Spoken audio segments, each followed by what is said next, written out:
सशक्त भारत अभियान के तहत विशेष परिचर्चा। क्या खबर है वाराणसी जिले से, जहां समृद्धि गांव सशक्त भारत अभियान के तहत प्रधानमंत्री मोदी जी के संसदीय क्षेत्र जनपद वाराणसी में ब्लॉक हरहुआ गांव बीरापट्टी के मोहनपुर से ग्राम प्रधान श्रवण कुमार पटेल जी ने विकास पर विशेष परिचर्चा। देखिए संदीप पटेल की रिपोर्ट। बार पुनः हम लोग अपने अभियान पे निकले हैं, समृद्ध गांव सशक्त भारत अभियान। उसके तहत हम लोग जो जनपद वाराणसी में हैं, जो कि भारत के प्रधानमंत्री संसदीय क्षेत्र है नरेंद्र मोदी जी का। इसमें एक ब्लॉक पड़ता है हरहुआ और उसमें गांव है मोहनपुर। उसके प्रधान है श्रवण कुमार पटेल जी, जो कि हमारे सामने बैठे हुए हैं। तो आज हम जानेंगे प्रधान जी से कि प्रधान जी अपने गाँव में विकास किस तरीके से किए हुए हैं और क्या क्या समस्याएँ आ रही हैं। जो समस्याएँ आ रही हैं उसको किस तरीके से दूर किया। तो सबसे पहले हमारे व्यूवर्स को मैं ये आग्रह करूंगा प्रधान जी से कि प्रधान जी अपना परिचय दें, उसके बाद हम लोग अपने कार्यक्रम के सिलसिला शुरू करेंगे। सर अपना परिचय दें। सबसे पहले मैं अपना परिचय देते हुए बता रहे हैं, मैं श्रवण कुमार सिंह ग्राम पंचायत मोहनपुर के ग्राम प्रधान, नवनिर्वाचित ग्राम प्रधान हैं, जो हरहुआ विकास खंड में पड़ता है, जिला वाराणसी। मोदी जी का संसदीय क्षेत्र है। कुछ और भी कहना चाहते सर? जिससे अब हम लोग चालू है ना, अमृत 75वां स्वतंत्रता का 75वां अमृत महोत्सव मना रहे हैं। उसके तहत हम सर से कुछ सवाल करेंगे। पहला सवाल जो हमारा रहेगा, सर प्रधानमंत्री मोदी जी की एक बहुत महत्वाकांक्षी योजना थी उज्ज्वला योजना। तो उज्ज्वला योजना के तहत आपके कार्यकाल में कितने लाभ दिए गए हैं, जो कि अब डायरेक्ट बेनिफिट्स के उसमें होते हैं, और कितने बचे हुए हैं? जो बचे हैं उसके कारण क्या है? सर अभी उज्ज्वला जो मोदी जी का जो योजना चल रही है, उसमें भूतपूर्व प्रधान द्वारा जो चला गया वो कार्य हुआ, लेकिन अभी बहुत सारे लोग वंचित है उस योजना से, जो कि हमारा अब लास्ट चल रहा है। हम एक हफ्ते के अंदर वह योजना पूर्ण रूप से हम करवा देंगे। सर कुछ डाटा बता दीजिए, कितने % हुए हैं और कितने % बच गए हैं? 75% हमारे के यहाँ वह सक्सेसफुल है ये योजना। अब 25% बाकी है, उसको हम पूरा कर देंगे। प्रधान जी इसी से हमारा दूसरा सवाल है कि जो आपकी उज्ज्वला योजना के तहत जो आपने लाभ दिया, हमारे बनारस के जो देखते हैं सर्वे किया है संदीप पटेल जी ने, वो हमको डाटा दिया है। तो सर आपके गांव की स्थिति ये है कि 75% में से लगभग 70% जो चूल्हे हैं वो ठंडे पड़े हुए हैं जी। फिर से लोग परंपरागत अपने ईंधन पे आ गए, जैसे लकड़ी, कोयला और इस तरीके की चीज़ों पे। तो क्या आपको लगता है कि ये योजना सक्सेस है और या फिर जनता की पैसे की बर्बादी हुई है? नहीं, ऐसा बर्बादी नहीं हुआ, लेकिन फिर भी जो योजना चले मोदी जी को वो सक्सेसफुल है। लेकिन महंगाई को देखते हुए, हर चीज़ देखते हुए, लोगों की एक इकोनॉमिकल पॉइंट को देखते हुए थोड़ा सा लिमिट कर दिया गया। इस महंगाई को देखते हुए लोग दोनों का यूज कर रहे हैं, जो कि मौसम जाड़े के मौसम में उसका यूज कम करते हैं, लेकिन इसमें गर्मियों में तो बराबर गैस सिलेंडर का यूज किया जा रहा है। सर जहाँ पे प्रधान के माध्यम से मनरेगा के तहत 100 दिन की रोजगार दी जा रही हो, तो क्या ऐसे सहज अंदाजा नहीं लगाया जा सकता है कि आदमी 1100 या 1300 रुपये का सिलेंडर हर महीने कैसे भरा पाएगा? नहीं, ये तो सबके लिए मुश्किल काम है। हर लोगों के लिए यह सबके लिए अलाउ नहीं हो पा रहा है, जो कि ज़मीनी स्तर पर यह उतरे। एक सामान्य मजदूरी जो है नरेगा के तहत 204 रुपया मिलता है, वह सामान्य लोगों के लिए नहीं है यह योजना। तो सर हमारी नज़रों में तब तो ये योजना फ्लॉप है। नहीं, योजना फ्लॉप नहीं है, लेकिन यह कि प्रयास कर रहे हैं लोग कि हम लोग उस जो है मोदी जी का योजना है कि धुएं से बचते हैं गैस सिलेंडर के यूज करने से। बाकी सारी चीज़ें चल रही हैं, लाइन पर हैं, पटरी पर हैं, लेकिन अब उसको कितना सक्सेसफुल है यह आगे देखा जाएगा। वो प्रधान जी मतलब ये है कि अवेयरनेस, अगर जागरूकता फैलाई जाए तो चीज़ों पे सुधार हो सकता है। इसी से संबंधित हमारा सर दूसरा सवाल है कि 2015 में दिल्ली के प्राचीर से प्रधानमंत्री मोदी जी बोलते स्वच्छ भारत अभियान, जो कि अभियान न होकर क्रांति हो गया, और इसमें कोई दो राय नहीं है कि ये सक्सेस रहा और अभी भी चल रहा है। उसके तहत शौचालय बने सर, तो शौचालय जो कि इज्जत घर बोलते हैं उसको, तो सर शौचालय आपके कार्यकाल में कितने बने और कितने लोग छूट गए? क्योंकि अब तो डायरेक्ट बेनिफिट्स के जो बेनिफिशियर होता है उसके खाते में आते हैं, लेकिन सत्यापन तो आप ही लोग करते हैं। तो उसमें कितने बने और कितने बचे? देखिए हमारे यह प्रधानी का 1 वर्ष पूरा हो गया। 1 वर्ष में हमने 15 दिया था, 15 आवास हमको मिला था करने के लिए। बाकी जो है यहाँ के और पहले से बन चुके थे और कुछ हमने अप्लाई किया है। देखिए वो कहाँ तक आ रहा है, लेकिन यह है कि जो योजनाएं चल रही है स्वच्छ भारत अभियान के तहत शौचालय का इज्जत घर के नाम से, यह मतलब बहुत अच्छी योजना है। लोग कम से कम उसका उपयोग कर रहे हैं और साफ सफाई पर भी ध्यान दे रहे हैं। स्वच्छता अभियान के तहत लोग अपने को, अपने घरों को, अपने हर चीज़ को मतलब एक सफाई की तरह मेंटेन किए हुए हैं। सर इसी से सर दूसरा सवाल भी है कि जो कि हमारा रिपोर्ट आया आपके गांव की, उसमें जो शौचालय बने, मान लीजिए 100 शौचालय बने हुए हैं, उसमें से सर 85% शौचालय में बकरी बंधी है, भूसा रखा हुआ है, गाय बंधी है। तो सर ये पुनः फिर नहीं निराश कर देता सर कि हम लोग के जनता का पैसा विकास कार्यों में लग रहा है और सही जगह बनने के बाद भी जो है बर्बादी की तरफ जा रहा है। तो फिर हमको तो फिर यही योजना समझ में आ रहा है कि कहाँ सफल है। नहीं, हमारे यहाँ ऐसा समझ में आ रहा है कि कहाँ सफल है। नहीं, हमारे ग्राम पंचायत, जो कि हमारे ग्राम पंचायत की बात है, तो ऐसा नहीं, हमारे यहाँ ऐसा कुछ नहीं है। अगर ऐसा है तो वो गलत है, लेकिन लोग अपना डेली यूज कर रहे हैं उसका। हमारे यहाँ सामूहिक शौचालय भी बना हुआ है, उसका भी डेली यूज हो रहा है। हम उसको एक केयर टेकर पर उस पर नियुक्ति किए हुए हैं, वो भी अपना मेंटेन कर रहे हैं। बीच बीच में हम समय समय पर जाते हैं, पूछते रहते हैं कि लोग इसका उपयोग कर रहे हैं, इसका सुविधा उठा रहे हैं कि सुख सुविधा उठा रहे हैं, बोलते हैं कि हाँ बहुत अच्छी योजना है ये चीज़। हाँ मतलब इसमें भी थोड़ा बहुत अगर जागरूकता फैलाया जाए तो जो 1-2%, 4% लोग अपना कर रहे हैं उसको भी सुधार किया जा सकता है। प्रधान जी, हम लोगों ने योजनाओं पे बात कर लिया, थोड़ा हम लोग शिक्षा पे बात कर लेते हैं, क्योंकि एक कहावत है ना सर कि सफल होना है तो उसका रास्ता किताब से ही होके जाता है। तो प्रधान जी, जो कि आपकी सबसे पहले हमारे व्यूवर्स जानना चाहते हैं कि आपके गाँव की आबादी कितनी है? हमारे गांव की आबादी है 3500 से 4000 के बीच में है। और प्राथमिक पाठशाला कितने लगते हैं? प्राथमिक पाठशाला हमारे ग्राम पंचायत में 1 है। प्रधान जी, अब हमारा सवाल ये है कि जो विद्यालय है वो एसएमसी कैसे काम करता है और किस तरीके से एसएमसी आप उसको सहयोग करके क्या क्या करवाते हैं एसएमसी? एमसीसी मतलब क्या होता है? लगभग 1 महीना पहले प्रधान जी हमारे बनारस से अक्षय पात्र योजना की शुरुआत हुई, मिड डे मील, जो कि आरा जिला सेवापुरी ब्लॉक में इसको शुरू किया गया। तो उसको आप कैसे देखते हैं, आपका क्या विचार है सर? नहीं, हमारे क्या जो विद्यालय है और वहाँ पर जो बच्चों को भोजन दिया जाता है वो खुद हम बनवाते हैं। हाँ, अध्यापकों के सहयोग से वहाँ पर कार्यकर्ती रखी हुई हैं, रसोइयाँ रखी गई हैं, उनके द्वारा खुद बनाते हैं। वह उसका हम टेस्ट समय समय पर जाकर लेते रहें उस भोजन का, हमको अच्छा लगा वो।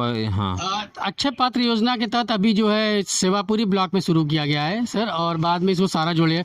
तो अक्षय पात्र योजना आपको, रुक जाइए ट्रेन जा रही है, जो अक्षय पात्र योजना इस पे आप क्या कहना चाहेंगे, क्योंकि ये धीरे धीरे सारे ब्लॉक में शुरू कर दिया जाएगा?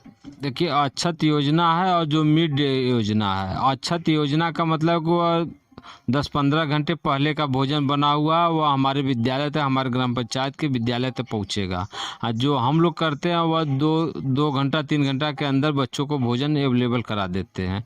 तो जेन्युइन है, स्वाभाविक है कि जो करंट का भोजन होता है वह गर्म होता है, और पार्सल जो है वह थोड़ा सा दिक्कतें आती हैं उसमें, फूड पॉइजनिंग की टाइम लेंदी होगा। तो जो फ्रेश होता है गर्म होता है, तो इससे जो योजना हमारे मिड डे का वो सबसे बेस्ट है। मतलब सर अक्षय पात्र योजना, मतलब आपके हिसाब से अभी उसमें बहुत सुधार की जरूरत है? इसमें अगर किया जाए तो वह अक्षत योजना जो चले उसमें काफ़ी सुधार करने की ज़रूरत है। अब उसमें क्या बनता है क्या नहीं बनता है ये हमारे आँख के सामने बन रहा है।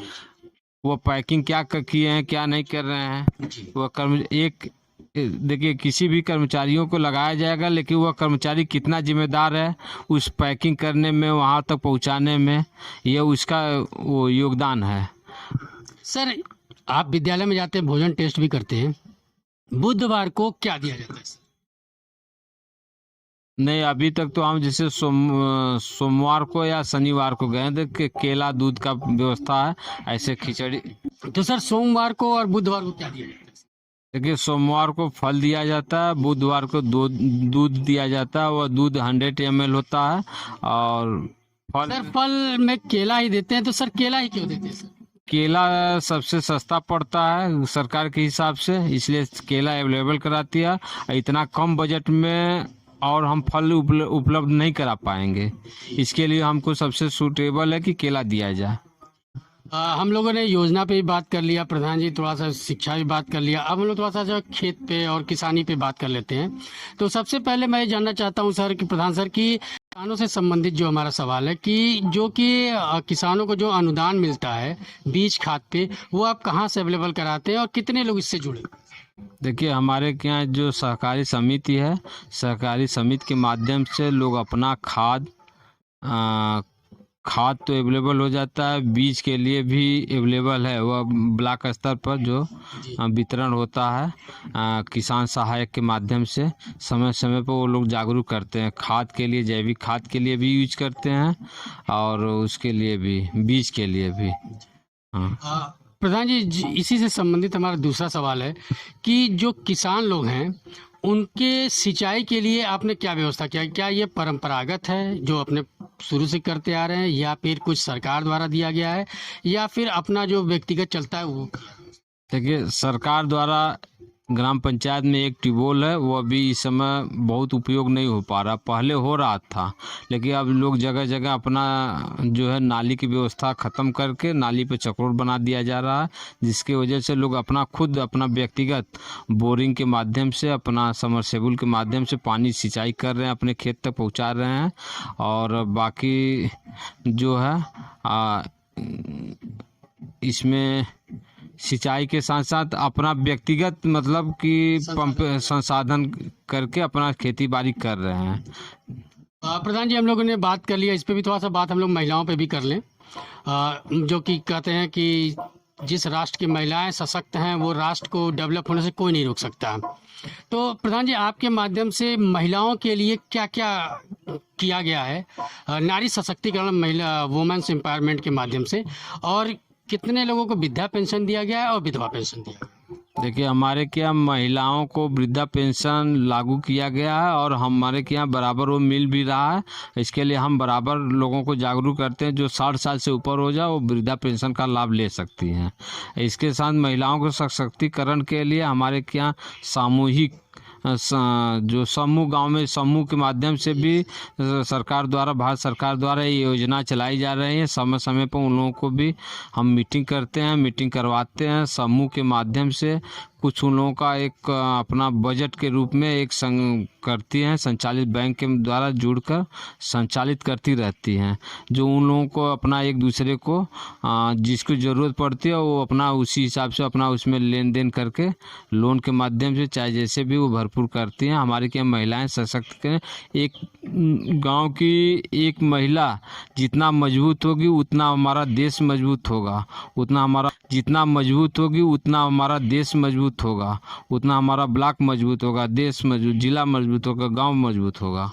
बहुत अच्छी बात डॉक्टर साहब ने बोली कि जिस गांव की महिला सशक्त होंगी वो गांव, ब्लॉक, जिला, स्टेट और नेशनल लेवल पे भी वो ताकतवर बनेंगे। प्रधान जी जो कि हमारा आखिरी 2 सवाल है, ये है कि आपने पेयजल की व्यवस्था कैसे की है? क्या जेएमएम के माध्यम से पेयजल दिया है आपने? और थोड़ा सा जेएमएम क्या है ये बताएं। देखिए हमारे के यहाँ पेयजल की जो योजना गवर्नमेंट द्वारा चला रही है, आरओ प्लांट बैठाया जा रहा है हमारे ब्लॉक में, हरौंगा में, वो घर घर तक पहुंचाने की योजना है। वह बहुत अच्छी योजना है, भारत सरकार द्वारा जो कदम उठाया जा रहा है अच्छी है। अब बाकी जो लोग अपने सक्षम है वो अपना खुद समरसेबुल या आरओ प्लांट बैठाकर पेयजल का उपयोग कर रहे हैं। प्रधान जी लास्ट सवाल ये है कि आपके माध्यम से विकास के रोड को अगर देखा जाए तो आपके माध्यम से गांव में कहाँ कहाँ आपने इंटरलॉकिंग और खड़ंजा का निर्माण कराया और कितने में? हमारे के यहाँ ग्राम पंचायत में जो भी ग्राम प्रधान द्वारा काम कराया गया है वह 100 मीटर का रमेश चक्की के घर से सोमारू के प्लाट खेत तक बनाया गया है। गांव का अभी कुछ रास्ता है जो रेलवे लाइन से लेके हमारे के यहाँ हरिचरण मास्टर के घर तक बनाया गया है। वह डमरू वाला जो कार्य किया गया है, इसके साथ साथ और भी कार्य किए गए हैं। अभी उसमें अधूरे बहुत सारे काम हैं, 20% काम हुआ है, अभी बहुत सारे काम बचे हुए हैं। और उसको हम प्रयास कर रहे हैं कि ब्लॉक स्तर से उस काम को अपने गांव तक लेकर आएँ। प्रधान जी, ये हम लोगों ने बात किया कि ये इनका जो प्रधानी है, इसके तहत हम लोगों ने बात किया। थोड़ा सा आपके व्यक्तिगत पॉलिटिकल पे भी बात कर लिया जाए तो प्रधान जी, आप किस पार्टी को बिलोंग करते थे या करते हैं? देखिए, हम तो पहले थे भाजपा से जुड़े थे। भाजपा अनुप्रिया पटेल का जो गठबंधन था उनसे जुड़े थे, तो हम लोग थे। लेकिन इनकी कार्य योजना जो देखकर हमको, हमारे मतलब ग्राम पंचायत के लिए हमारे क्या महेंद्र पांडे भी थे, सांसद थे, एक बार भी ये यहाँ पर मौजूद नहीं हुए, ना उनसे हम लोग काम कोई दे पाए हम लोगों को। बीच में जो हम लोग फिर इसमें आ गए, हमारे के यहाँ टी राम भी आए। टी राम से भी हम लोग ने कई बार प्रयास किया कि कुछ हमारे स्तर पर, ज़मीनी स्तर पर कुछ काम दीजिए, वो भी नहीं सुने। इस चीज़ को लेकर हम लोग जो है, हमारे क्षेत्र के विधायक और सांसद रहते हुए भी हम लोग किसके पास जाएं? इनका झंडा बैनर तो हम लोग ढोते हैं गांव से, जागरूक तो गांव को लोगों को हम लोग करते हैं, लेकिन किसके पास जाएं? सांसद रहते हुए भी हम लोग किसके पास जाएं? इनका झंडा बैनर तो हम लोग ढोते हैं गांव से, जागरूक तो गांव को लोगों को हम लोग करते हैं, लेकिन किसके पास जाएंगे? थाना पुलिस पर कोई सुनने वाला है नहीं। तो इसलिए इस कार्य योजना को देखते हुए जो हम लोग जो है अपना दल कमेरावादी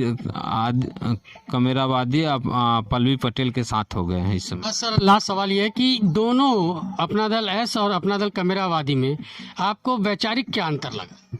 वैचारिक देखिए, कमेरावादी और अपना दल यस में दोनों में है कि पल्लवी पटेल और अनुप्रिया पटेल की तो बात सही है, लेकिन इसमें आशीष पटेल जो हैं इस समय एकदम मतलब पार्टी से जुड़े हुए हैं। हम लोग पार्टी से जुड़े होने के साथ भी कोई भी काम हम लोगों को नहीं मिल रहा है, न तो प्रधानी स्तर से हम लोग लेना चाह रहे हैं, सांसद विधायक से कोई नहीं, मंत्री रहते हुए भी हम लोगों की सुनवाई नहीं हो रही है इस पार्टी में।